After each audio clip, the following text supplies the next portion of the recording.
Hey everybody, happy Wednesday. Tonight we are talking about Octavia Butler's Fledgling Part 2. We are in the home stretch to the end of the Octavia Butler mixtape course. We are making it through the last novel of the semester. And I hope you all have been enjoying it and having a great day. Let me know if y'all can hear me. Let me know if you can see me. I'm just trying to pull up the questions on the Substack just in case we get to it tonight, which we never get to. But welcome to class, y'all. Let me know what y'all think about Fledgling Part 2. We didn't have as much action as Part 1, but we're in the middle of the book, right? One thing that I do want to say, I was looking through the Substack and I did not make a post about this, but I did find it fascinating that Butler wanted to gut chapters 11 through 20. And if I'm not mistaken, we finished on chapter 19 tonight. Thank y'all for the gifts. And so she wanted to gut the middle of the book, but if she would have gutted the middle of the book, it would have completely changed the narrative. And so she decided that she could not create a new arc for Fledgling. And so she just left those chapters, these long chapters that we've been going through.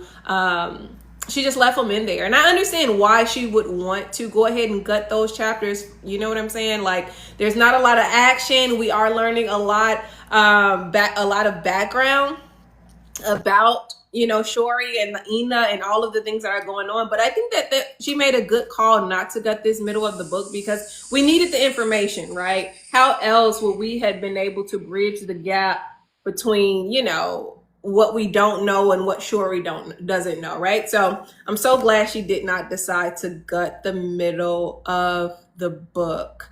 Yes, lactose intolerant just said it's a slow burn mystery. Absolutely, it's definitely slow. So as we wait for more people to come on, please tap the screen. I'm gonna read from Gary Canavan's,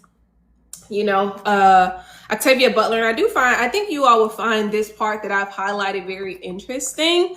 Because I started talking about the links between the Ina and the Oankali last week, and I wrote about it on the Substack this week. But this passage comes from Gary Canavan.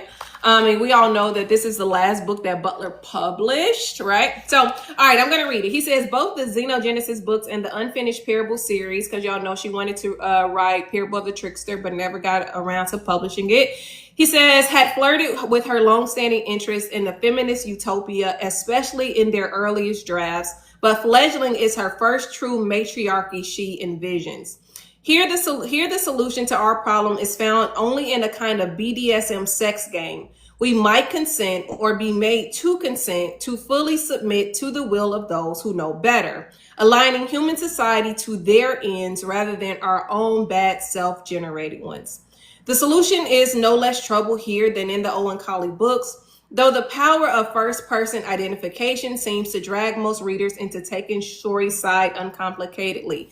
And I'm going to pause here and say the reason why I'm reading this part is because I saw Yash's comment on the Substack when she's like, she's not really rooting for either team, but she totally understands the plight. As well as Tai Chi's, I just looked at her comment on the Substack as well about Shori and her plight. And so I think that this is why we find ourselves aligning with the protagonist so much. So let me finish reading.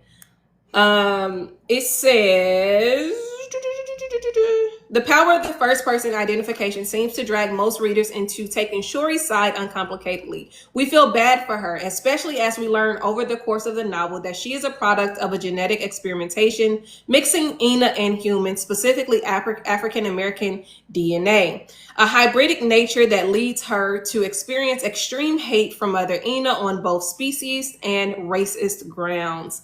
Shori, like so many of Butler's heroines, is another consummate survivor, enduring the impossible and coming out alive and strong, and the challenges she poses to the fixed categories and boundaries offers, as Ali Brox has argued in Utopian Studies, an appealingly post-colonial vision of hybridity and difference where agency can instigate change. Okay, so the reason why I wanted to read this part out of Canavan's scholarly work on Butler is, one, we're starting to see the matriarchy, right, in Butler's work. Like, she's finally able to kind of envision this matriarchy. Now, we have not met the Ina women yet. We will meet them in part 3, but you'll notice that even the Gordons had admitted, like, yeah, they're stronger than us.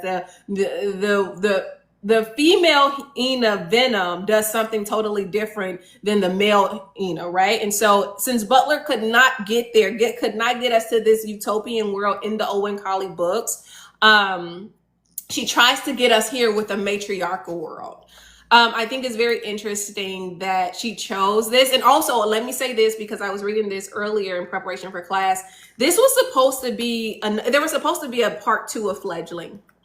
A lot of people don't say that when they say, oh, wasn't there supposed to be another parable book? Yeah, there was also supposed to be another Fledgling book where Butler wanted to go ahead and explore what life would be like for Shori's offspring. But then she began, according to the research, she began to feel like they wouldn't be any better because they would then have an advantage that other people did not have, and then they will run amok on society because they would be like the patternists, right? The telepaths of the Patternist series. They would have that type of superiority because they can daywalk and the other Ina cannot. So we all know that this book was published in 2005, and she unfortunately passed away in February 2006. And so she never got to write other books, but her goal was to write at least 2 more. And she was very hopeful that her condition would improve, but it just never improved. And she went ahead and passed away February, I think 24th.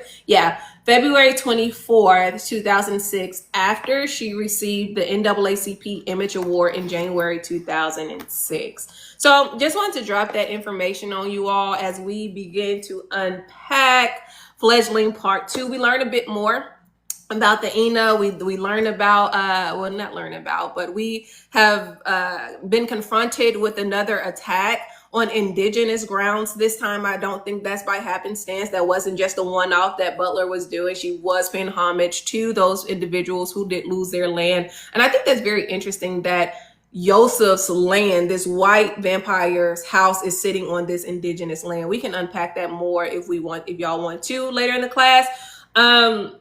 We see more symbionts being gathered. We learn more about Shori and how valuable she is. And we see her a little bit more confident in this. We also see literacy working at work, at least bodily literacy. I have a lot on the Substack. We see the interest and the importance, which I want to get to after you all speak, but I want to really specifically talk about the rich in history and the power of the archive. And if you want to defer or refer to the Substack questions, you can. Tina Yash, hey, welcome up. If more people want to come up, please, y'all know what to do. Hit those 2 people at the bottom. What y'all think of Fledgling Part 2?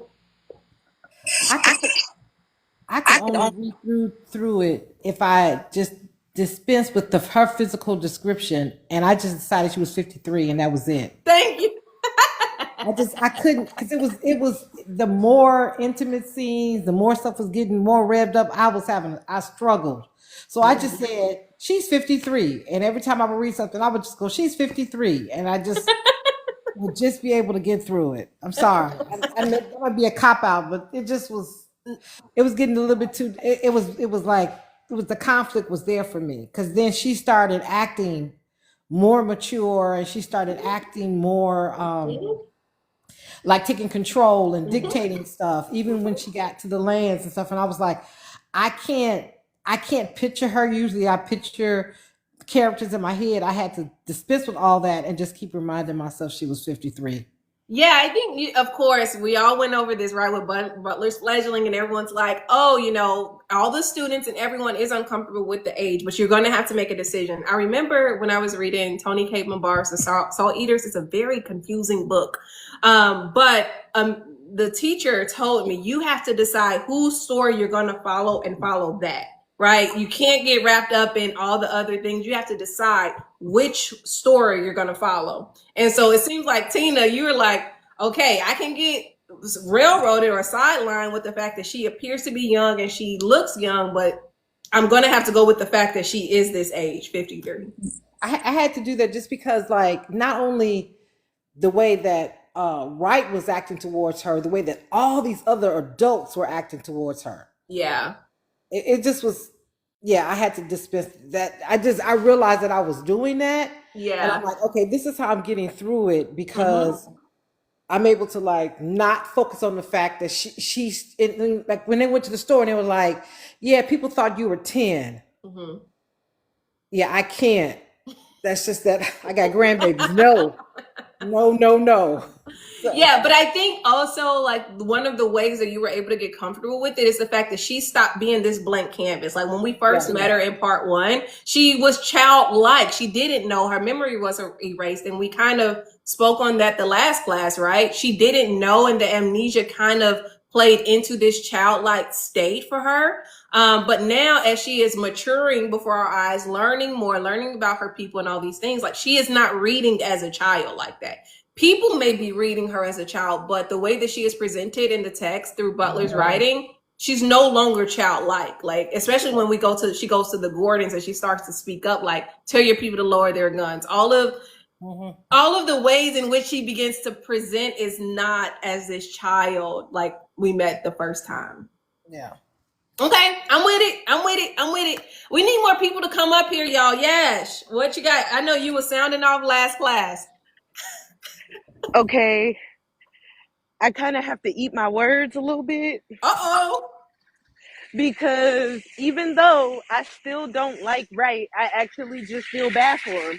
I Okay. feel I feel sorry for him because even though him and Shuri both kind of didn't know what they was getting into, Mm-hmm. at the end of the day, Wright was trying to do a good deed. Okay. He saw a busted up kid on the road and was trying to get them to safety.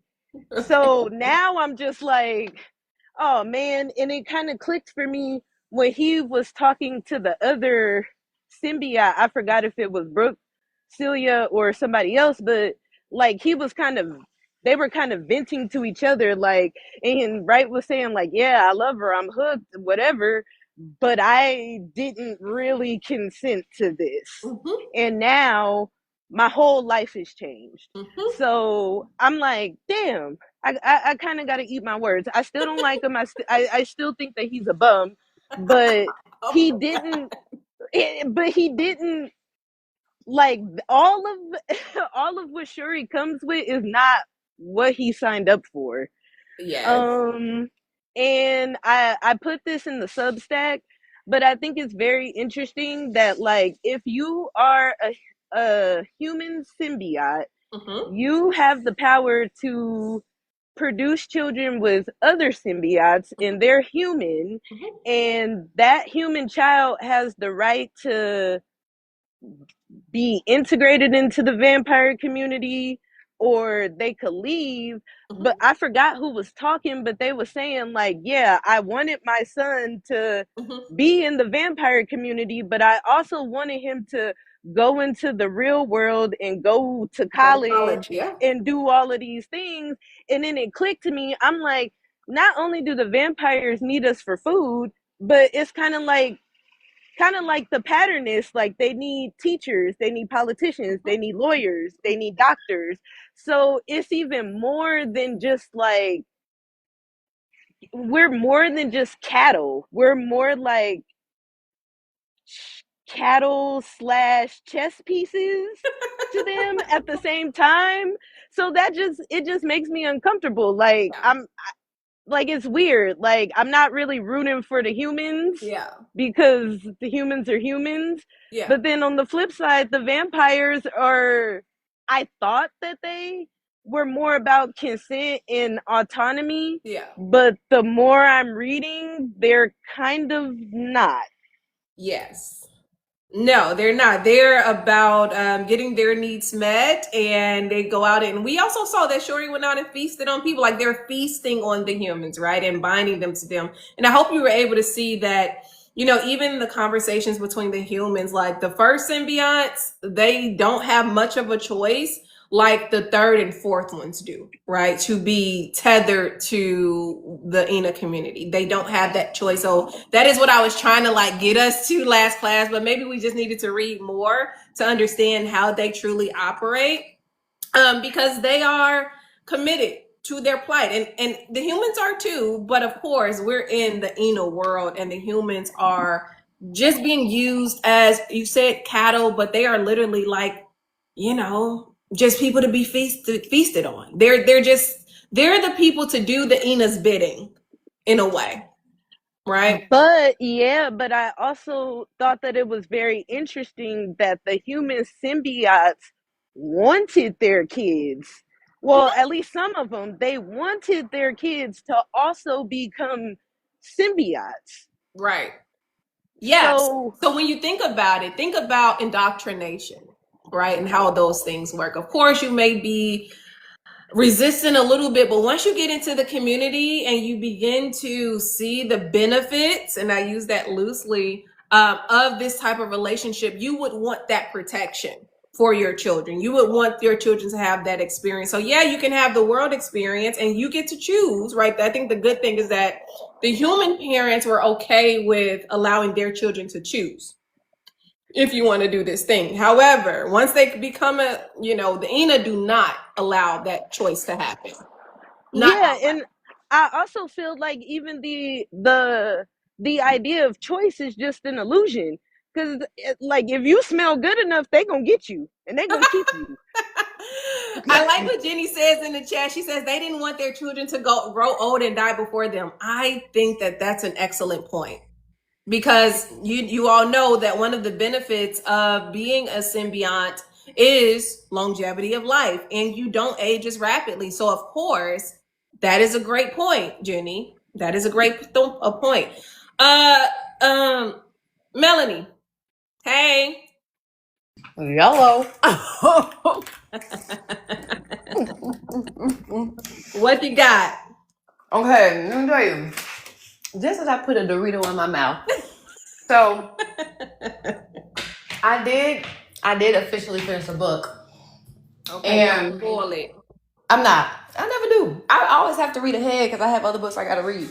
Mm-hmm. But I never do. But I remember for this section, the thing that stuck out most to me, and we talk about symbiotes, and like we was just talking about Doro and them, the correlation between the desire to be, I wouldn't say like a slave, but the desire to give up your free will, because we see it in the Pattern Master series. Mm-hmm. Well, they didn't really have a desire. Them humans, them people, they didn't really choose. They were forced upon it. Mm-hmm. But these people, once again, I think Octavia is making the point of like, if humanity, which we see it now, if given the opportunity to live under a tyrannical rule or to not have to think or do for themselves, more often than not, people will choose that. Okay. I won't say every single time, but most times people will choose that. And I mean, these people, like that white man, obviously I still think he has like a penchant for liking younger people, because he's like super protective. And I don't know if it's just the venom or if it's part like genetics, right? Because right? like cancer, I don't know, this is gonna be a good analogy. The way the body reacts to certain diseases, certain diseases, depends on what you're predisposed to do or to have. Mm-hmm. And that's what I think about when I think about these people. Okay. That's it. Okay. What man were you referring to? The white man, because we said he was white last week. Right.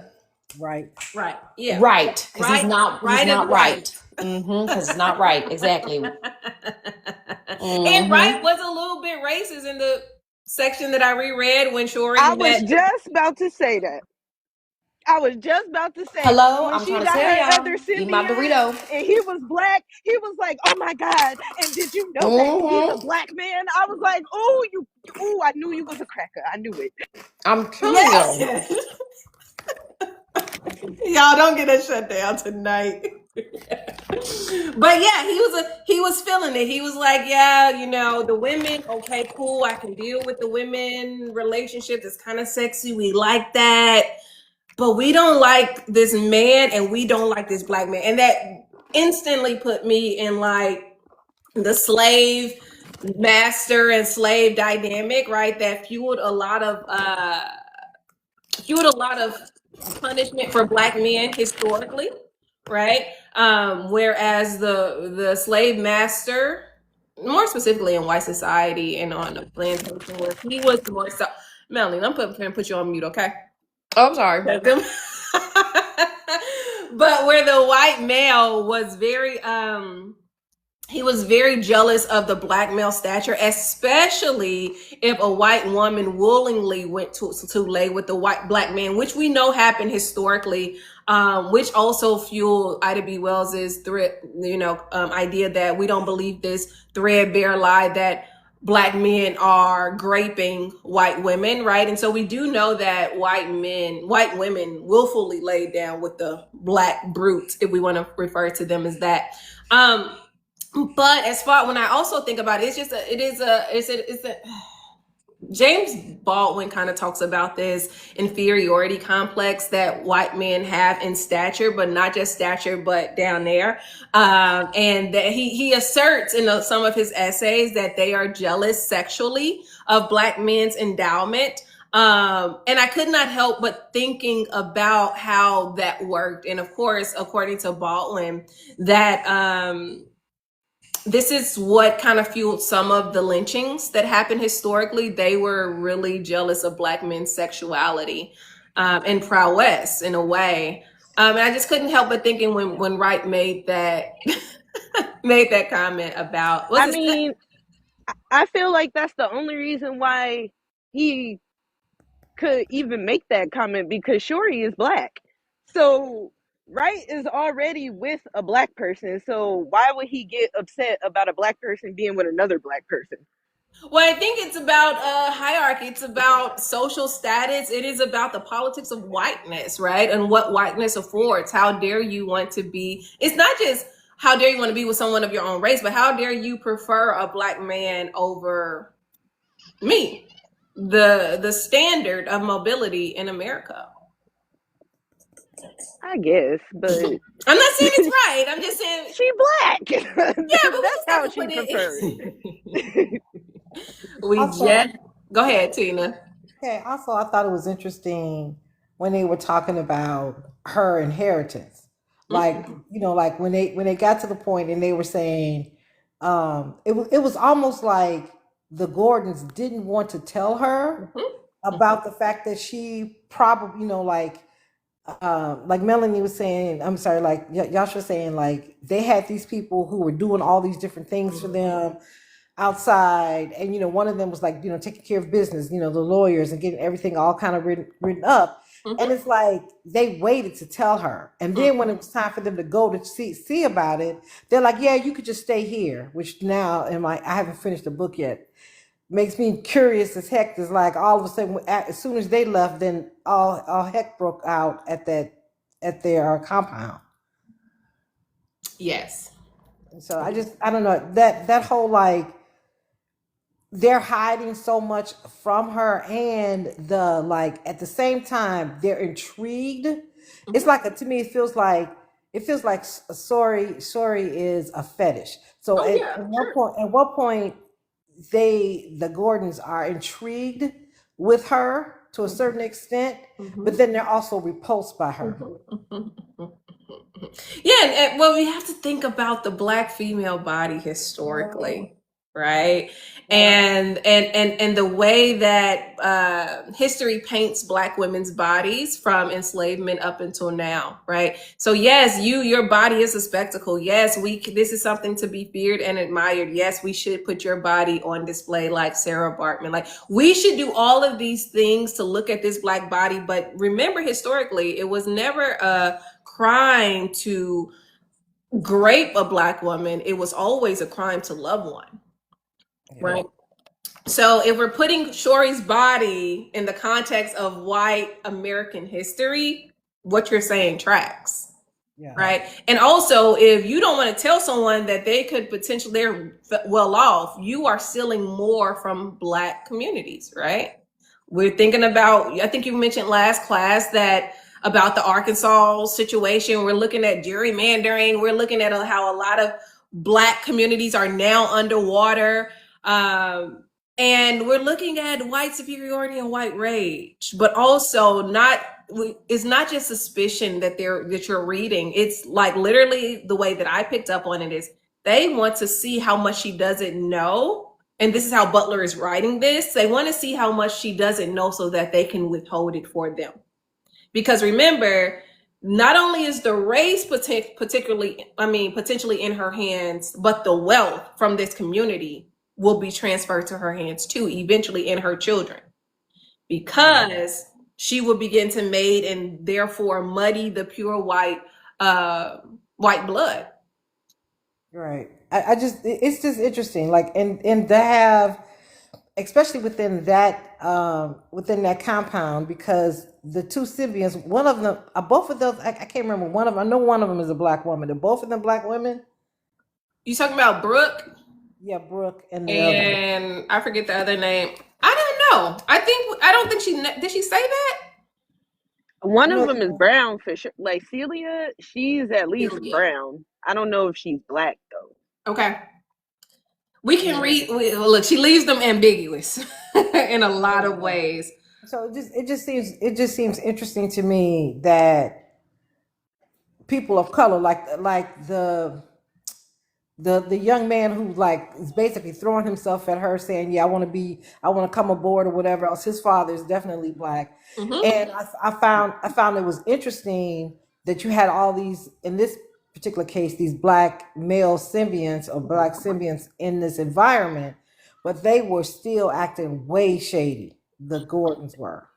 They were very much like, you could just feel it through the pages, and so I just kept thinking. It's I live in the South, so it's the whole thing where we all family, but we not.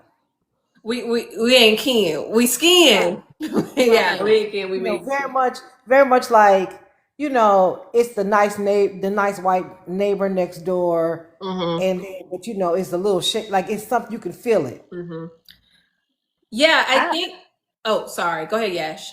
Oh, I was just gonna say, I honestly don't trust none of the vampires, and I feel like the only reason why the Gordons was even interested in Shori was because her family was so. I don't think that the Gordons are racist, but I think that they are opportunists. So I think that, for one, they're not racist, and for two, they were like, well, if we can mate with her or marry into this family, then their wealth becomes our wealth too. But I think. Oh, Melanie, go ahead. I was gonna say on that, what I think, because there's this. I think it started as a TikTok, or maybe it was a I don't know, but it's like how when we talk about, think of like the wealthy black people, wealthy black men particularly, who marry or date white women, and what inevitably happens when they marry and produce with those black women, those white women, the money that would have gone back into the black community goes back to them, because women raise the family, like if the man passes. And so it's almost, that's what it feels like. So I'm with her in that I do not, because you can't really trust a vampire. It doesn't give aliens, like xenogenesis aliens, like we're trying to take over, in the sense of like too much control, because these vampires have stated they don't view us as anything more than animals. But it does feel like they are trying to best us, and nothing they do is for the goodness or it's not altruistic. Is the short version. It's not altruistic at all. Yeah, not even close. Yeah. Every time I think about vampires, I just think about Vampire in Brooklyn. Did y'all see that movie with Angela Bassett and Eddie Murphy? A long time ago. A mess. Brooklyn or whatever it is. Huh? You said Vampires in Brooklyn? Vampire in Brooklyn, yeah. Okay. Yeah. With Eddie Murphy and Angela Bassett. It was a black vampire film. But when I'm thinking about, I think what we're also hinting at is some form of structural racism, right? We're sensing it out. It's not overt. like it was with Riot, or what, like we'll see when the Silks go on trial. So we do know that the Silks are responsible for these unalivings and this cleansing of the Matthews family. We will see it, but we already started to kind of get, when I'm talking about the overt racism, we get it out of the mouth of the person who's being questioned. At the Gordons, y'all remember what he called her? A dirty little NB, nigger B. Woo, yeah, I had to put the book down. He also calls her a mongrel cub, right? The language. It's the language. And this is not his language. It's the language that the Silks had programmed him to believe, right? And so now we're looking at mind tampering, right?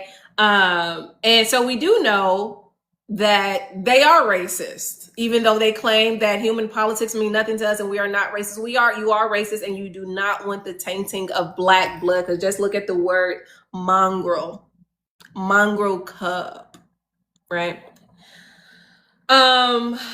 Yeah, so but as far as the older, we know that they like thousands of years old, or hundreds of years old, and they could pass a lie detector test if they wanted to.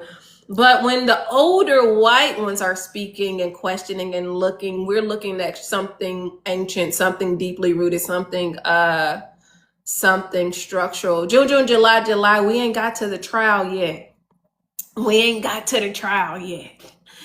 But anyway, all right, y'all got anything else before? It looks like we may be going to the Substack today. So one of the things I was thinking about was when they were going around taking people, they just like got them off the street, take them, did the whole brainwashing, did all of that kind of stuff. Like, I'm gonna use you for my purposes, and discarded them. Yeah. It was interesting, like when she was like, okay, like she was trying to have some sort of humanitarian kind of way of thinking about something, because she was like, it really isn't their fault, but they still killed my family, so I want to do something too. It was like she was struggling with that. Mm-hmm. Nobody else gave it a second thought, including the humans. Yeah, because I think that when you haven't learned the system, you are more empathetic to people, right?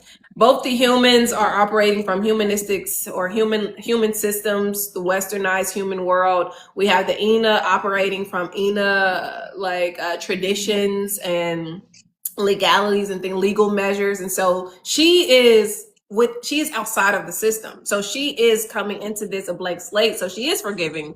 She does know that justice has to be given to her family. She has to get this justice for them, but she does not want to, I guess, inflict the harm that the Ina would naturally do, even down to her venom, right? Remember when the Gordons say, like, hey, if we would have bitten him and questioned him, he would have been gone. He would have been up out of here. I mean, I feel like in that case, it's kind of a pickle, because even though those men did kill her family, they were under mind control. Even when they were being questioned, like some of the questions that they were being asked, it would like pain them to try to answer, or like the other vampires had like programmed them in a way that like if someone was close to getting to the truth, like they would like pass out or something. So it is very, it's gray, because they killed your family, but they didn't even know that they were doing that. Yeah, it's to a certain extent. It's kind of like that argument when people are like, guns don't kill people, people kill people, right? These people are used as armor for the Silks. Well, we know the Silks are going to go on trial, so they're used as this armor, the first line of defense for the Silk family. So I think that in a way, yes, they are guilty, but because they've had their minds tampered with, they're just basically human shells. being used. And this goes against the Ena Code of Ethics. They're not supposed to do this. Remember when he's talking about this council of judgment coming, and they're interested in the truth. They're not interested in the games of the human legal system. And the reason why they have this type of council is because they don't want family feuds. It happened already. They want to avoid it. And so they know that, I think all families in the Ena community know that this is not supposed to happen, because if you do this, it would destroy the entire Ena species. See, I have a problem with even their quote unquote justice system. We haven't got into that in the book yet, but I have a problem with, okay, it's clear that y'all did it. Because who else? I mean, seriously, like who else is going to do? We got these. We got these humans. Yeah. We interrogated them enough. They knew certain things. Like the location and everything. It's not like there's like 50,000 different Enas in the area that the Silks are stationed at. Dude, y'all know, y'all did this. But the whole, like, to me, it feels like I know it's supposed to be like this is going to get to the truth, but it feels like a cover up. They did it. That this is where it came from, because we've got these humans that are basically because they can't really lie, because if they try to like do stuff, everything is, their brains are like exploding or whatever. And it feels like whenever there's supposed to be justice for a person of color, I'm going to change the rules. I'm going to use some backdoor systems to try to help those people who perpetrated the wrong get away with it. Now, I know we haven't got to the last part of the book that's going to answer that, but it just feels like, how is this, like they're like, oh, well, we didn't have anything to do with it. Dude, come on. How many people know about us? Well, I think that, so you're saying you have a problem with their justice system so far? I have a problem with the justice system, and I have a problem with them, like, it's almost like, they did this atrocities, but instead of coming out going, I am against what you did because what you did was wrong and we got to do it. It's like, well, let's just follow the rules. Like, let's just go through the system and whatever else, as opposed to like, this is just wrong. It feels, go ahead. I'll go last. It feels like, so I'm reading the book, The Reformatory. It's about like a real life boys' school in the 50s. It involves Haints. It was suggested after Sinners. But it talks about the very particular, like the very true experience of Black Americans up until and past the Jim Crow South, which is this boy is wrongfully sent to this terrible school. And though this white lady is like, his older sister is the help to the white lady, she even was like, I wish there was more we could do. This isn't spoiling the book. It's like at the very beginning. And that just feels like exactly what this book is referring to, because even in the book, you can tell, though Shori is 53, she's somewhat still a child because she's amnesiac, if that's a word. So she's experiencing life for the first time, which is what kids do. And she is honestly, in a childlike way, telling us that these pale white Americans or pale white Inu vampires are using a system that is not designed to actually be useful, like you just said, but is really just meant to help or stave off any serious bad problems.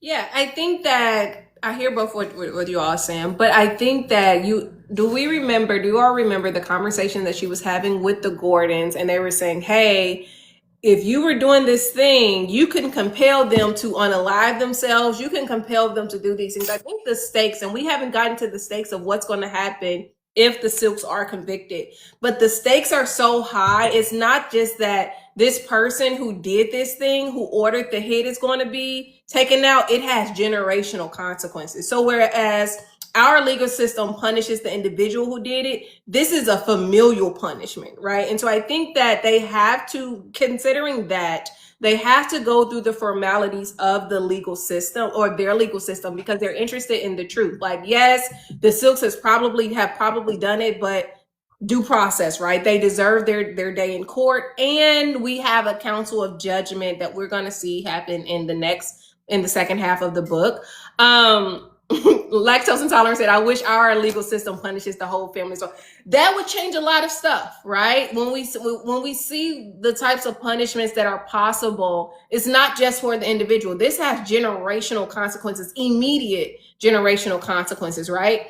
And so I think that for the sake of lineage, thinking about lineage, they have to formally go through their court system. It's totally different than our court system because we'll begin to, I don't think the conversation happened in chapter 19. I think it happens in chapter 20, where they basically start to push against the westernized legal system, saying this isn't about games or things like that. They can sense lies, right? So it's not about who can win and who can twist the truth. It's about getting to the truth, and it's about getting justice. So while it may seem like this like superficial, let's just follow the rules type situation, because the stakes are so high, I think that it's fair to want to go through the legal system that's been put in place. But I totally get what y'all saying. We're gonna put a pin in this until next week. Yeah, because we can't. A lot happens next week. We can't spoil it, but I get it. Like, okay, let's see, 6:43. Where are we at? One thing I want to talk about is the 10,000-year-old. Where is this on the Substack? It is the written history and the power of the archive. And the reason why I want to talk about this is because Monday I'm dropping a published article that came out in FemSpec in 2023 on Fledgling that I wrote. But I think Butler is making a larger claim about literacy, or what happens when Black and brown people do not have the history that they need in order to progress. So if you're looking at the Substack, it's a question that says written history and the power of the archive.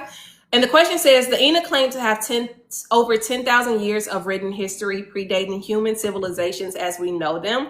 What does this expansive archive reveal about the role of storytelling and record keeping in constructing cultural superiority? And then the second question I want to get to is, how does access to such deep historical continuity inform the Ena's political structure, social cohesion, and sense of self? So the first question that I ask, and that is, what does this expansive archive reveal about the role of storytelling and record keeping in constructing cultural superiority? You know how I feel. But as a Black, as a true American Black from the South, Yeah. the originator. Where are you from? Mississippi. Oh, okay. You know what I mean? I live in Texas now, but from Mississippi, Louisiana, Texas. Anyway, point is, when we talk about like history and or lack thereof, particularly as a Black person, this ain't a diaspora war, don't take it there. But as a Black person who is born, raised, bled, it is so interesting to know that up until a certain point, a couple generations ago, that's all I have, right? Compared to like a European. I've been to Europe quite a bit, and they can go back centuries or millennia. And in fact, my cousin, he married, she's a Nigerian woman from London, and she moved here, and she's like, it's so interesting. Like, y'all are new. And we are. America is a new thing compared to the rest of the world, which is an older thing.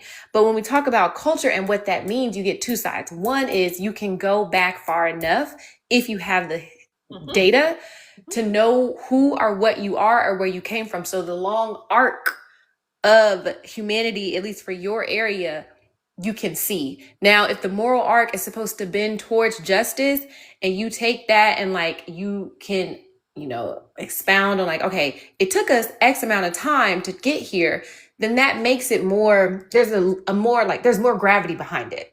Whereas for someone who is new or a couple centuries old, maybe less, that's one thing. The second thing is we talk about memory. I read physical books. I cannot do audiobooks. I don't do Kindles, but I also know that storytelling, the very first way to tell stories was through word of mouth. Our reading goes back 100,000 years, but it wasn't actually reading with our eyes. It was reading with our ears. And so that's the first way we heard stories.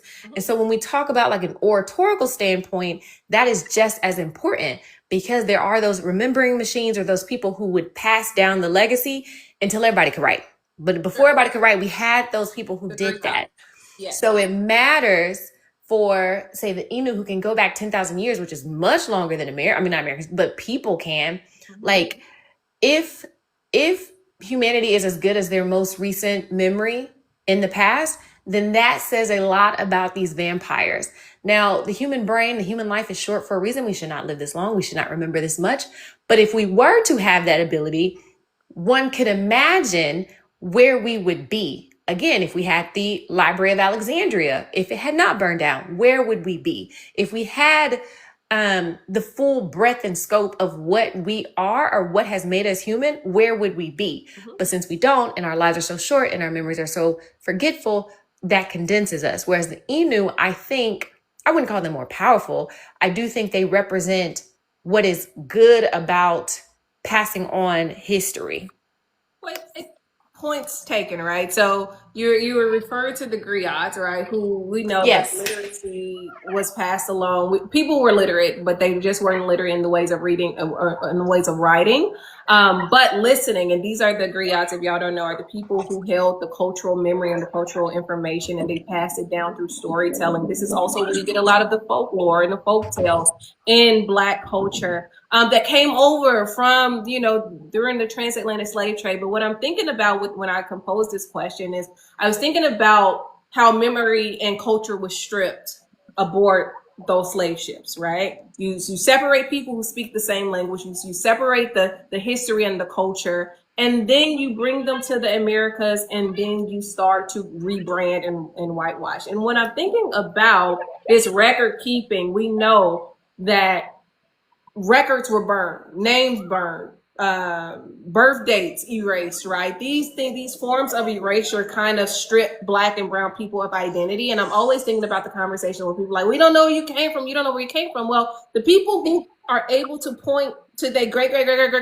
ancestor, they have this sense of pride and they have this sense of knowing and identity that we are starting to see. Well, I think we see in the Ina people, and also we'll see it on full display in part 3 of the book, how proud they are and how haughty they are and how strong they are, right?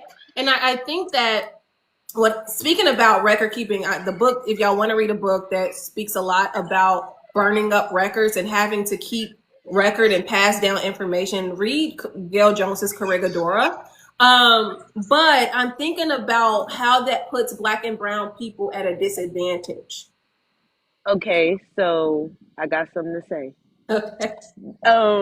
Part of the reason why the first part of the book was so frustrating to me, aside from being a PDF file, is that every time it seemed like Shori was getting somewhere, the family got wiped out. And I feel like now that she's in a place, like she's with the Gordons now and she can stay, her not knowing her history is kind of holding her back in a way. Like everybody around her is like, they're kind of talking to her in the sense of like, you don't even know how powerful you are. And because even with like the number of symbiotes, like 3.5 if you want to count Theodora right now, she has like 3.5 symbiotes, but all of the Gordons are telling her like, no, you're gonna need 8. Like and it's interesting because she doesn't know. Like she don't know. So sorry, I just seen somebody I know. My bad. But yeah, that's my point. Yeah, no, and I think that if y'all remember in part 1, when Yosef is talking to Wright, and he's like, I think her not remembering who she is a very large scar, right? He says this to her, to Wright. But also thinking about when the Ina say we are Ina, they mean one thing. The Silks have deviated from this, right? But everyone understands when the Ina say we are Ina, one band, one sound, we all know what that means. Generally, when Black people say we are Black or African American, like we mean various things, right? And so I think that it is, as Ebony has down here, the stability, it is the cohesion, it is the clarity with which they're able to advance in the narrative. And I believe it's given to them by the fact that they're on one accord because they know who they are and where they've come from. Everyone knows. I think that there is. I think that there's cellular knowledge or DNA knowledge that happens, that somehow we repeat ourselves from generations gone back. Now, while African Americans are in a unique scenario where you can't, it's hard to trace back to past 1870, with when that first census was taken and blacks were included within that. I think that there is a lot of other stuff that we have been trained to not honor or not see as our own history. So, like the griots are one thing, is the oral, it's the tradition of the oral storytelling. To me, that also not only with African Americans but also with indigenous people, that there are strong ties to that, and that means something. But somehow if it's not in this same format in which the oppressors or the colonizers did it, it has no value. So I think that I personally believe that there is history or there's knowledge that's, beyond 1600s or whatever, that exists, that we have been taught to ignore. Like, it's right in our faces and we taught to ignore. So every time I see, and for one of the, and this came to me when we were watching Sinners, because once you start seeing how powerful music is, or art, or other things that could not be stopped, that could be delivered from one person to the next, and then you look at what has happened traditionally in West Africa or Central Africa, where our ancestors are from, you see the connection. It's hard to deny it.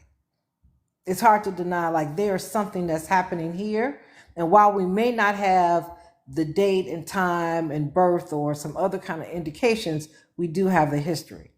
I have not seen Sinners, but I do know that there was allegedly like a dance happening, a ring dance happening, people said, right, in this thing, in the film. And I You knew need that. to see Sinners.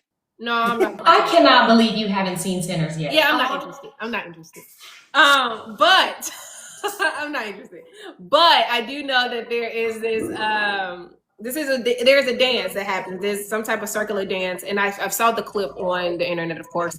But that reminded me that as you were talking about dance and music, that dance was kind of outlawed on the plantation, as well as, like, the reason why people started doing circular dances historically is because they could not, yes, the ring shout, they could not cross their feet. If you crossed your feet in history on the plantation, they saw it as dancing, and that was a punishable crime.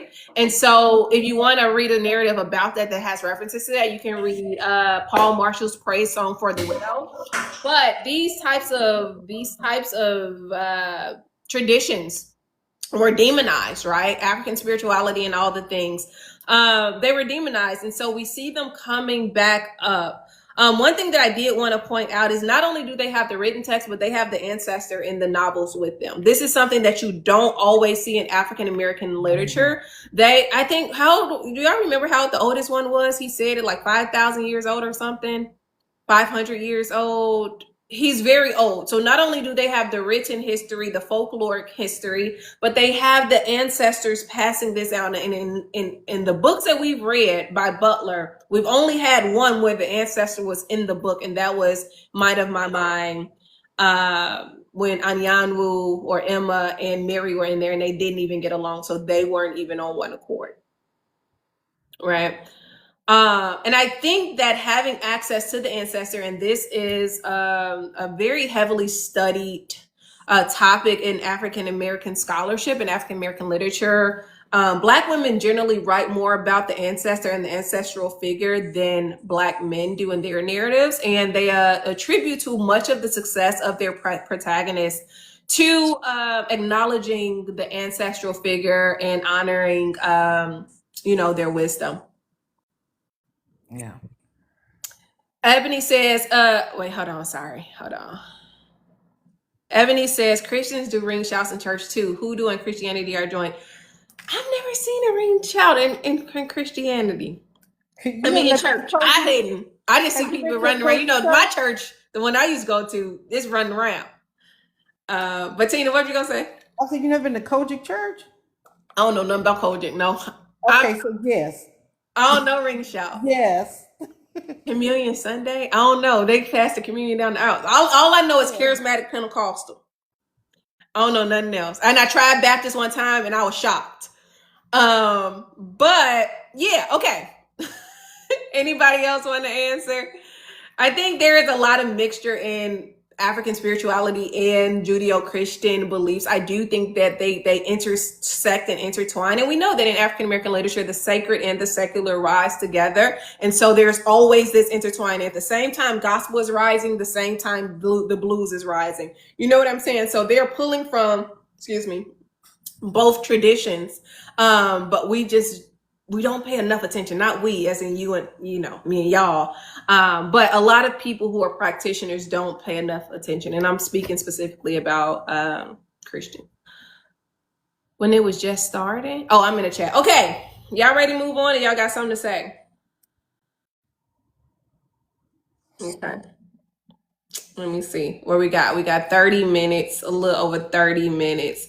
One of the things that I was interested in is colonial memory and spatial politics. And this is number 2 on, as a matter of fact, let's go to number 1 on the Substack and then we'll go into number 2. I'm going to number 1 because Tina said in the beginning where she was talking about how the Gordons were looking at her and how this body was fetishized and how they were reading her body, right? Some of them were shaking. Her presence was tormenting them. But there were moments before she gets to the Gordons where, why are they trying to end my live? Hold on one second, y'all. They're trying to kick us off. Okay, we back. There were moments when they were reading some type of disdain and disgust onto her body. And so I want to kind of historicize that and go to number 1. So the question is titled Cannibalism and the Racialized Body. And it says in the last section of Fledgling, Shorey admits to having eaten human flesh, which was an act that evokes long-standing colonial associations between Blackness and savagery.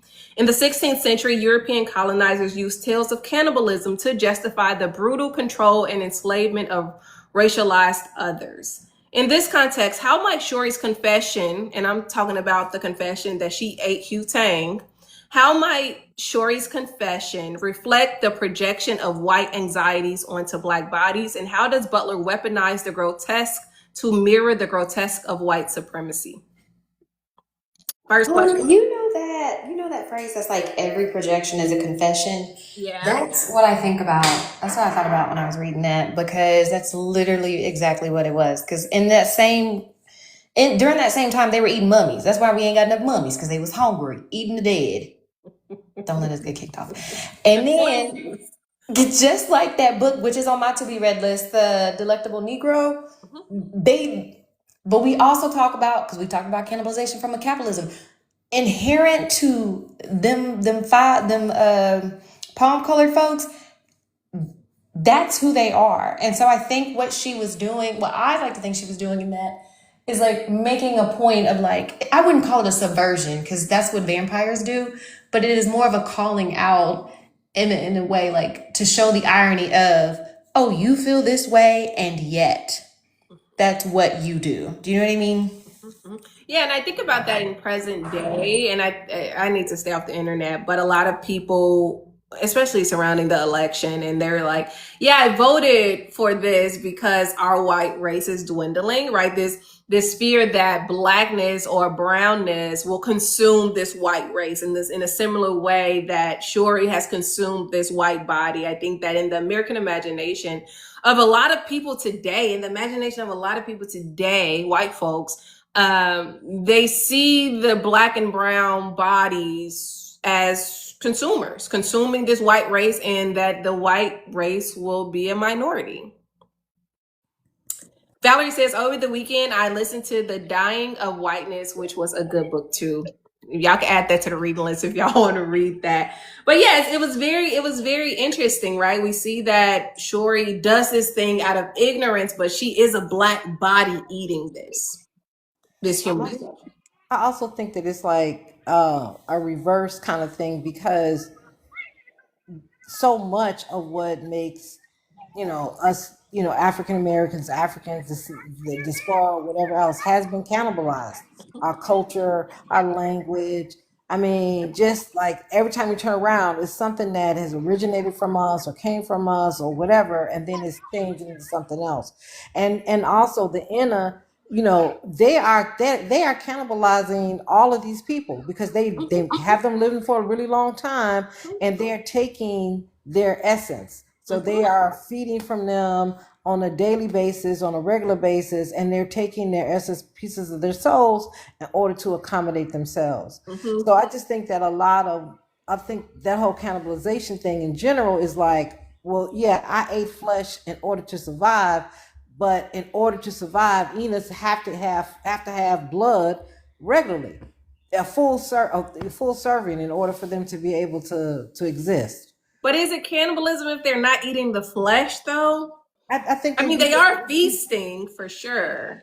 I think that if you think about it's the life force. Blood is your Yeah. life force. So you're Yeah. taking and they'll say things like you can kill one of your symbiotes. That's why you gotta have eight. Because you can easily kill them because you're taking so much from them. Yeah. Yeah. I'm just thinking about like, is it still cannibalism? Can we still use that term if they're not eating the flesh? But I totally agree with what you're saying. You're draining them of their essence, what makes them um, have life. Right. So you're eating them, right? You're taking their life, you're eating, they're consuming them. But I think it's very interesting the ways in which it's more acceptable for the white race to do this thing. Like it's okay if we take. It's not okay if you take back or you take from us, Right, right? right, right. It mirrors a lot of the tensions that we have in America or in the world today. Yeah. Okay, I'm just curious. All right, let's go to colonial memory and spatial politics. Y'all, I think we're going through all the questions today. It says Butler notes that the safe house Shori uses, originally Yosef, sits on land once inhabited by indigenous people. While the Ina used the space for protection and healing, this detail invites deeper consideration of what it means to claim safety on land marked by dispossession. How does Butler's choice to highlight the indigenous history of the land complicate the Ina's identity as a species that prides itself on ethics, consent, and extended memory? Let's start with question number one. How does Butler's choice to highlight the indigenous history of the land complicate the Ina's identity as a species that prides itself on ethics, consent, and extended memory? And if y'all remember, the house I'm talking about is the house that they go to after her father's community is disrupted. And Brooke or Celia, I don't remember who said it, is clear to say, hey, this land belonged to Native American people. This is where it sits. But I think the interesting part is that the white Ina have claimed this land. Ethical, consent, extended memory. What y'all think? I don't think the Ina operates in consent. They operate in control. Because more than likely, if there was a legal barrier to get the land or something they had to go through, they bid somebody to make that happen. Yeah. Yep. Yeah. Yep. They just be like, oh, I want this. You're a Right. lawyer. I'm gonna bite you and I'm gonna take Right. your stuff. It- So they only live to serve their bottom line. Even when I forgot who she was talking to, but when they were like going through some of the history of the vampires being in like Romania and stuff, he was telling her like we were small and we were weak and we were sick. So I don't know what happened between then and now, but they figured out maybe they figured it out by living closely with humans to yeah. to figure out how to make themselves like the more superior race. But I don't know, like it's just interesting. Like I feel like I said this in the chat. Octavia Butler said in her patternist notes, I forgot which book it was for, but she posted it and it said codependent. She wrote codependency is sexy. Mm. So this she and I in every single series of hers that we read, like I just remember that note because I'm like, Yeah. well, the author is into this type Yeah. of living. Yeah, but even reading about the fact that they may have, right, they may have core that word defeats me every time. They may Horrors. I have can't say bitten it either. someone. They may have bitten someone to get their land. It reminds me what Carl was doing in Mind of My Mind. Do y'all remember that scene when he was tampering with the mind of, like, I think a banker or somebody, and he was implanting certain thoughts into this person's mind who owned something that he wanted? Like, it's the same type of thing. Like, the patterners were predatory in the same way that the Ina are predatory, I right? agree. And I think that what makes this very interesting is that the yes, the brown women remember the fact that this was indigenous land, but it is now claimed by the white Ina race, right? So it really, in a way, is kind of like this form of erasure. Like, yeah, we're gonna get lip service to say we acknowledge that this is your land, but ultimately we own it because we have the deed, our house sits on it, and all these things. And so I wonder, is lip service enough? No. No. they no, they not supposed to be there. It reminds me, y'all know I'm a former academic. It reminds me of being in certain talks when people are, I was living in Vegas, and they'll say, like, oh, this project was on the land by this particular tribe, a Native American tribe. And it was just like this nod to the fact, like, oh, we want to acknowledge, but it's like nothing has changed, right? Yes, thank you for the acknowledgement, but how is this ultimately helping these communities that were displaced as a result of this takeover, right? I always, hmm? I always think about Central Park and Lake Lanier. So there were thriving communities in both locations. Somebody made the decision they gonna take it, and they did. And so they, got rid of Seneca Village, which was a thriving village that is now Central Park. Lake Lanier was Oscarville. It's a thriving community, thriving Black community that is now full of water. I mean, they just like, got people out of there or whatever, and everything is still underneath the water. So Ina did the same thing. They just basically just copied what humans were doing, or copied, they could take it. Yeah. So I just feel like there is no, and it probably was even worse than that because they don't see humans as worthy. Sure. Yeah, or not necessarily as worthy, but just as inferior in a way. Yeah. Yeah. We'll begin to. It's Oh, go ahead. Yeah. it's like, I don't know. I mean, it's it's interesting because we keep saying that the vampires see us as inferior, inferior, inferior. But how would you look at another species if you were damn near immortal? Because I don't really think that all of the vampires think that humans are just inferior. Like, I feel like that's a tough word. Because they live forever and they know that they need us, and they even seek out the more important, um I don't know, versions of us. I think So you know what? So I would posit, let's do like a thought experiment. If you happen to eat meat, right? And you happen to be based in the Indo-European region of the world, this may not work. We're gonna see. And there's a certain animal that you're like, this animal we will not eat. It is clean. We will worship it. This animal we will eat. It's not clean. It's fine. We can do whatever we want. And you make this animal, this being that does not talk, cannot stand on its feet, has no opposable thumbs, essentially a god.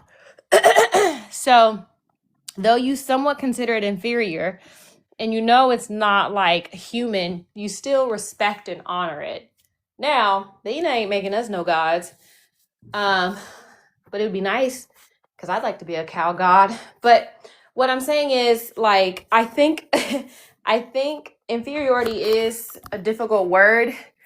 But this is one of those, like, oh, it's nuance, or it's contextual, because there are a lot of places throughout the world where humans are still on top, but they honor the animal. Hello, cats. The Egyptians have several, maybe two, gods that are cat based, they don't consider them, you know, worthy of like anything besides their animals that are important.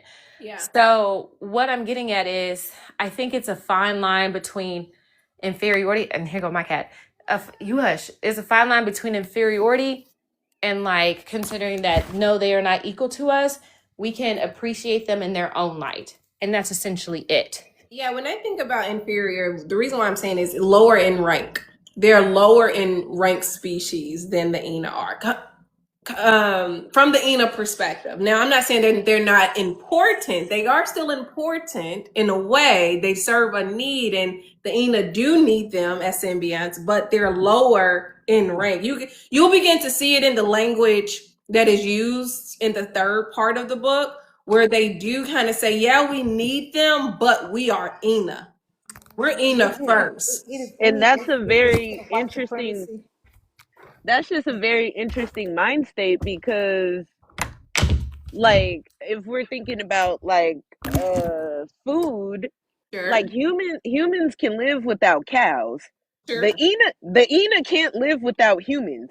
But that doesn't change the ranking. They can eat deer. They can eat goat. That does not change the ranking. Yeah. It is Right. instead of being white supremacy, is Ina supremacy, Mhm. and And then you have to species.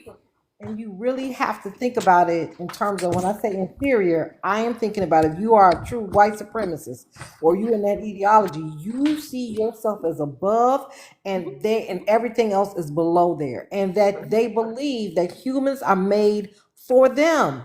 Like your role is to serve us in this particular way and to do that. Now they play around with this whole consent crap, which is not true. That's not a fair situation. So Not always.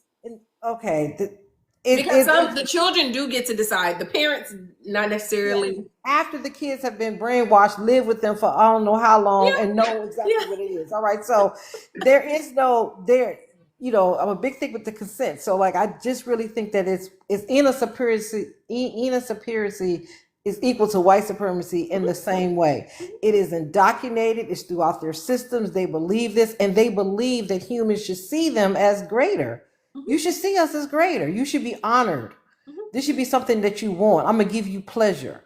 Yeah. Even I think, Yash, when you'll begin to see it as, again, like I said, in the language that are used, especially when they start comparing Ina and human, you'll begin to see like the binary structure between human and Ina. Like right now, we do know that they need humans, right? So in a way, humans should be praised, and in a way they should be protected. And I totally agree. But when we get to the third part, you'll begin to see some of the cracks in the logic. Like, yeah, we need you. This is the Ina perspective. Yeah, we need you, but we're giving you so much more. You should want to be our munching bags. You know what I'm saying? And to take care of us when we sleeping, and clean our houses and cook the foods that you need and build us shelter and Yeah. do all the other stuff. So they are being served big time. Yeah. I think that's why I was struggling with my comment in the Substack, because it seems like if you're human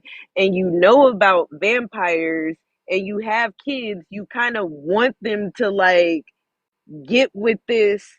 You want them to be with the vampires, but then on the flip side, aside from Shori, all the vampires are white and Aryan. So it's like, yeah, it is. I don't know. It is. Everybody right. No, it's a complicated thing, right? Like this is a nuanced conversation or discussion about what this is. We don't have a clear hierarchy, and I guess remember last class I'm like, we're gonna have to choose which world we're gonna dance in. Are we in the human world or are we in the Ina world? We're coming at this from both worlds, so everyone, as you said, is both correct. But we're gonna have to decide. We're gonna have to make a decision which one we're gonna rock with. And because this is a primarily a Ina story, and the only humans we get are the symbionts who are under compulsion and control, and you'll begin to see more of that. Or the people who are being hunted, and that's Shori right now. Her other family, are gone. Her sisters are gone.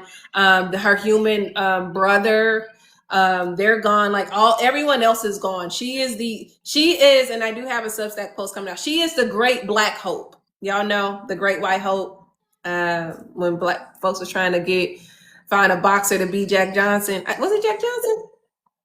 I think so. The Great White Hope. They was trying to find a white boxer to beat him. Like Shuri is the great Black Hope, but she exists within a white society. And the people who were the champions of her existence are gone. So now what do? We got to take her out because she's going to change the Aryan race. She's going to taint the pure white blood, and we can't have that. Yeah, at this point, I'm just more interested in why the Silks are like, what's the saying? You cut your nose to spite your face? Mm-hmm. Because if there's already so few Ina, even if they mating with humans and making black vampires or whatever you do or don't believe in, you just wiped out 2 whole communities. Mm-hmm. So like you just made your numbers even smaller. Mm-hmm. So I know that it's an Octavia Butler book, so we'll probably not get the answer.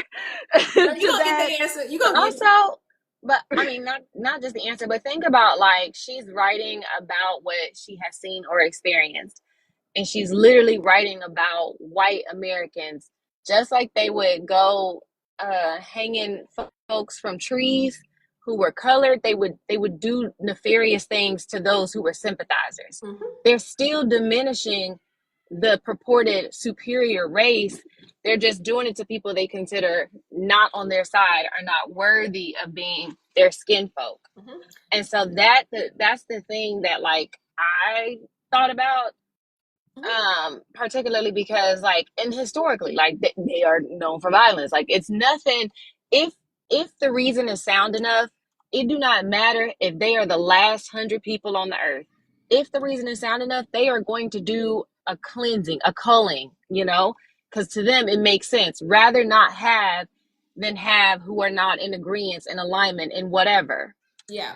So last class we brought up the white sympathizers, right, who are not worthy of their whiteness. But also I think that the way we're going to have to think about this, and even going into the third part of the book, is that we need to think about them as tribal, right? Within their tribe, they're supposed to operate by a certain code of ethics, the social contract of the Ina. By law, they're supposed to operate in this way. And they should not exterminate their fellow Ina. That is by design. And we kind of started to see that when they were saying, we don't want a war between families. We don't want another feud, right? Where people were wiped out. So every Ina knows by social contract of the tribe, you should not cross this line. However, the Silks allegedly have crossed this line. Now they have to deal with the Silks within the confines of the tribe, right? And we'll begin to see how their courtroom scene and their justice system differs from westernized justice systems. And I think that you'll begin to see like what they hold dear and what they don't. And if y'all are interested in healing justice, the ways in which indigenous communities decide to heal and administer justice within their own communities outside of the westernized justice system, you can look at a lot of scholarship like by Jerome Swatsky or Loretta Powles, who has books on healing justice. This is literally they're studying how people in indigenous communities not only right the wrongs of what has been done, but also administer justice to the entire community. And so I think that's important. So I think the crime is not just against Shuri. The crime is the fact that you committed a crime against our own. And we don't do that in our tribe.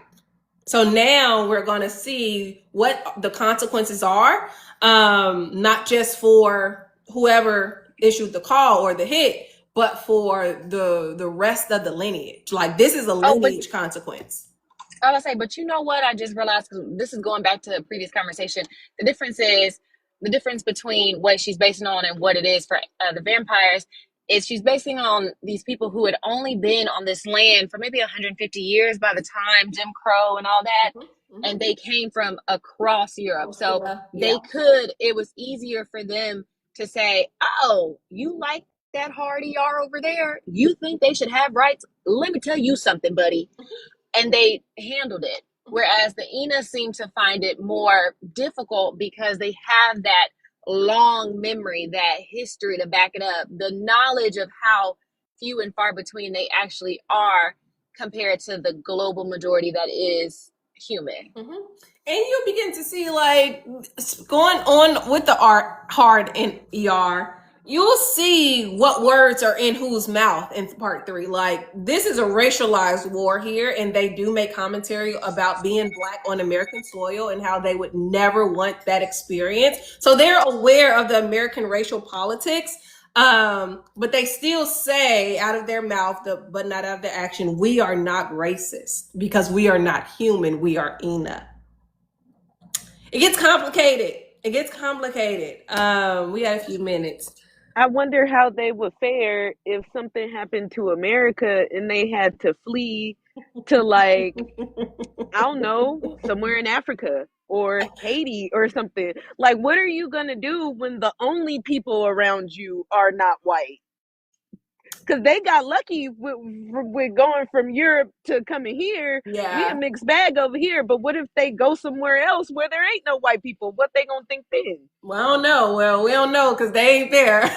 They're on American soil where they are the majority and whiteness rules, even if they are not human. Whiteness rules. And it's kind of like this. It's kind of this Butler is kind of starting to poke holes in the Ina logic. Like, you don't think you're racist until you're confronted with the opportunity to be racist, right? Yes, we love our Black symbionts, but we don't love our Black Ina. You know what I'm saying? So I think that because they've never had to confront an othered body in the ways in which they have to confront Shori's othered body and her sisters, and even her father's community who had the Black Ina there, it's exposing a crack in the wall of the Ina culture that they've never had to do. And so now we're seeing firsthand of what happens when you're first confronted with the othered body and with the threat of losing your superiority, or not even you losing it, but your sons and daughters losing their superiority due to this Black blood. And I think we should probably talk more about what it means to have Black skin. You know what I'm saying? Like, what are the implications of Blackness, not just across the book or the literature, but in America today? How are Black bodies read? Why are we considered to have this tainted or this negative existence? And I know the religious folks will give you the Cain and Abel story, but yeah, we have to start thinking more deeply about what Blackness means, and the connotations that come along with it. But in this story, it's just hard for me to wrap my mind around it because Shori's Blackness is an advantage. Yeah, sure. Like, Sure. Just like DEI is beneficial in a lot of ways too.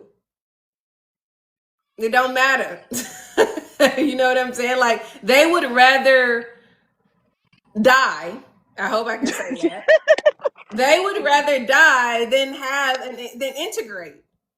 right. So in this story, the vampires are the humans, the grandma, the baby. Like, because that's Grandma is the baby. That's been Octavia Butler's themes throughout every other book that we read. The humans will die instead of advance. Mm-hmm. That's what the vampires are doing. They would rather die and kill themselves off than just get with the Black people. Yes. That's crazy. And if you think about it, not just Octavia Butler, but like across other science fiction works, that is legitimately the same thought. It is almost not unique. Mm-hmm.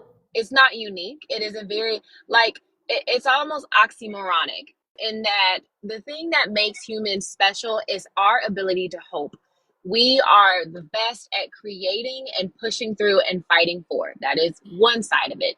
The other side of it is when we put our feet in the sand and say we don't want to do something, that is essentially what we will annihilate and our very being, because this is collective, not just like race or whatever, but we don't want a thing to persist. If you think of all the horror, or not horror, but like the scary alien movies, they're willing to go to war with aliens.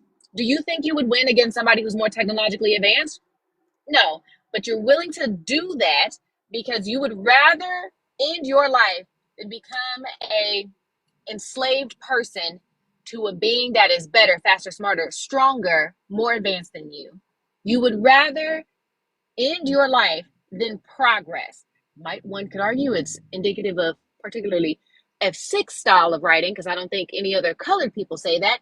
But since they make up the majority of what we read, yes, that is so ingrained. That's that epigenetic piece of like you would want to study not just what makes blackness like uncomfortable, but why in the brains of the people who conquered most of the world, they think that they cannot progress if they are forced to change. Yeah, I think Diane, you're absolutely correct. She says not the Gordons, and she was talking about not all. Let me say this: the Silks are the fringe. The Silks is what happens when the fringe becomes mainstream, right? The fringe beliefs. We all know that a lot of the Ina were excited about Shuri's existence. They were excited about the race being progressed and them not being exterminated in the daytime, right? They were excited, but the Silks held fringe ideologies, and now the what was at the margin has come to the migrated to the center. Let me say this, Abs. I'm sorry, y'all. Y'all know I do a lot of content on the internet. Abs, thank you so much for saying that. I'm truly grateful that encouraged you. But if you're interested, we're talking about academic a science fiction novel over here. Okay, so y'all, let me see, we run out of time. We got 2 minutes. Closing thoughts.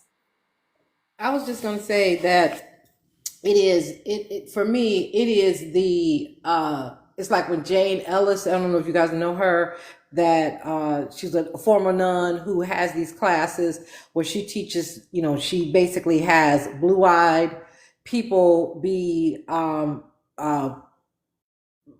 she has blue-eyed people put on like they basically get mocked and treated as the other, where brown-eyed people are, like flourish and all of this kind of stuff. And people lose their minds every time that she does this experiment, because it's like, so like one of the questions she's always asked is, in this room, raise your hand. It's a room full of people, white people, everybody's in the room. Mm-hmm. Raise your hand if you want to be black. Mm-hmm. Raise your hand if you want to change places with anybody that's in here that's black. Mm-hmm. And the reason why she goes, the reason why you're not raising your hand is, even though you're saying all of this crap and you're saying everything else, that's a lie. She knows. You know it's a lie. You don't want to give up what you have, because you're privileged. Right. You know that you're privileged, and you know that being black is, you see it and you perceive it as being worse. Sure. And you know it. So you're not, but you're not being honest with yourself. Sure. You want to go with that. So I see the Ina doing the same thing. So while you may have some vampires who are excited about it, they still are not. It's like that false allyship. Like, you're saying you're an ally, but are you really? Are you really? Because you can say the stuff. I can make the black box on my website. I can say some of the right things, but when it comes down to it, you don't do the necessary steps to keep them safe. So the fact that this thing happened with the Silks, just in terms of their community is not that big.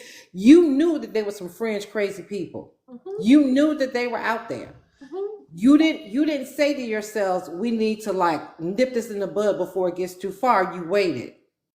I don't know. We don't know if they knew. They knew where they lived, but we don't know if they knew. And even if, I think, just to play devil's advocate, and Ebony, if you want to come up here and share more about that, you can come on up and we can talk about it briefly. But we don't know if they knew. We don't know. We're reading on to that. We know that they know where they live, but we don't know if they needed to be neutralized. Because sometimes people talk, huh? It don't really sound like they knew. It just sounded like there's so few Ina that when they were interrogating the men, they just did process of elimination.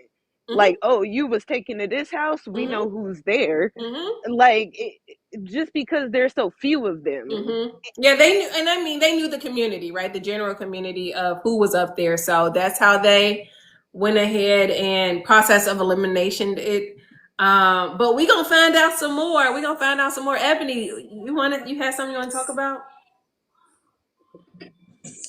Hello. Hey. So I don't join too much because my kids are feral and I know I'm very mild. But I wanted to just talk about for a second how white grandparents and maybe their black grandchildren and how they are viewed, and how, because Story's parents were killed, she did get to meet her white grandfathers and maybe how they felt about her, and are they racist? I mean, we don't have any evidence that they were. We don't have any evidence that they were. But then I wonder, like, I don't even know how to say this. I'm trying to say this correctly. I wonder if maybe they did hold some type of racial pride, and then when Shori came about, they were like, "Well, she's mine, so I'm gonna stick beside her." You know what I'm saying? Those views may have softened because she's now part of their lineage and their family. I really don't know. I would anybody from the South. I mean, I live in the South, but I'm not from the South, so I don't know Oh, how girl, I was those. about to say I could talk about this. I could wax poetic. You get it's almost like how they view like token blacks. Mhm. It's like you're a special type of black. Like you're not like a regular black. Yeah. You're like a special because you are my grandbaby. You OJ. I'm not black, I'm OJ. You not black, you my grandbaby. Yeah. And then, but that also comes with it, like, do they as grandparents truly understand what your experience is? And do they want to understand what your experience is? And if not, like, how is that still safe for you as a child? And I say this because I call her my sister, but we just grew up together from a very young age. Her mom is white and her dad is black, and her grandparent, all her family is white that she saw. And not an uncommon experience to be a biracial girl with parents who are living in Mississippi, who probably, no, not probably, definitely grew up saying the hard ER, are new people who did. And now suddenly their worldview, their paradigm shifts. Because, a baby can do that.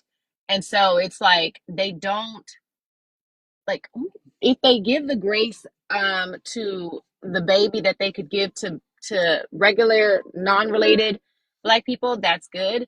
But then you still could come across them, like the prehistory from you before you were born is still going to rear its ugly head. They may still think that some black men or some black people are lazy, or they may still think that we're good for nothing. It's just their baby, their grandbaby is something unique, and even then only up to an extent. Well, there we go. I mean, I lived in Mississippi for the first time out of Chicago, and I was shocked. So, but yeah, I also feel like Shori having amnesia is kind of like, if she wasn't able to articulate what actually happened to her, I think that they were gonna just use that as an excuse to not help her. Like it kind of felt like because she had amnesia, they were breadcrumbing her information, and it kind of no, because she was black and with amnesia, they were breadcrumbing her information because she's like she's half human and she's black, so she's like a new thing, and they don't really know. They've never had one of her before. So I feel like their attitude towards her was like, well, you don't even know who you are. You don't know what you are, and you ate a human. So, like, not only are you ignorant, but you're wild and you're black. What the hell are we going to do with you? One thing I want us to remember as we go into the third part, going off of what Yash is sharing, I want you all to pay attention to the language that the Silks use regarding Shori. I want you all to pay attention to how amnesia is weaponized to discredit her experience. I also want us to pay attention to how her body is kind of used as spectacle during the council of judgment, which is the courtroom scene. I think we should also pay attention to courtroom scenes in general and how that happens. I'm gonna see if I can. Has anyone ever read Native Son? It's a very tough book to read by Richard Wright. I'm gonna see if I can find the portion and upload it to the Substack where there is this courtroom scene and how white folks read the black body in court. You can also, if you've read Zora Neale Hurston's Their Eyes Are Watching God, not the film, but read the book, and how Janie's body is read. I'm gonna see if I can upload that too. I think I have the books here. How her body is read in court, and I want us, if I do get them uploaded, to read those courtroom scenes against Shorey's courtroom scene, so you can see like the historical narrative that's beginning to take place. Tina. No, I was just saying that I read both of those. So yeah. Oh, yeah. I'm gonna see if I can locate the courtroom scenes, and just throw them up on the Substack between tonight and tomorrow. And then I want us to pay attention to how these bodies are shaped, and also how they become human or less than human in these moments when white folks are interrogating. I think Jasmine Ward also has a book about a courtroom scene where the body is being broken down, the black body verbally is being broken down, and how that begins to distort credibility. I think I'm going to find those. I think I have them, and I'll just upload them, scan them, and upload them to the Substack. But we're over time, y'all. I'm a little tired. Part 3 of Fledgling. Again, Monday. I'm going to tell y'all this ahead of time. There is a scholarly article dropping. So if you have not finished the book, do not read the article. Okay? Don't read the article. Read it when you finish. All right, that's it. I will get those. Yeah, I gotta go teach, believe it or not. See you, Yash. I will get those articles uploaded. Those pieces of literature uploaded, and I'll see y'all next week. Good night, y'all. Be safe. Be careful. Bye.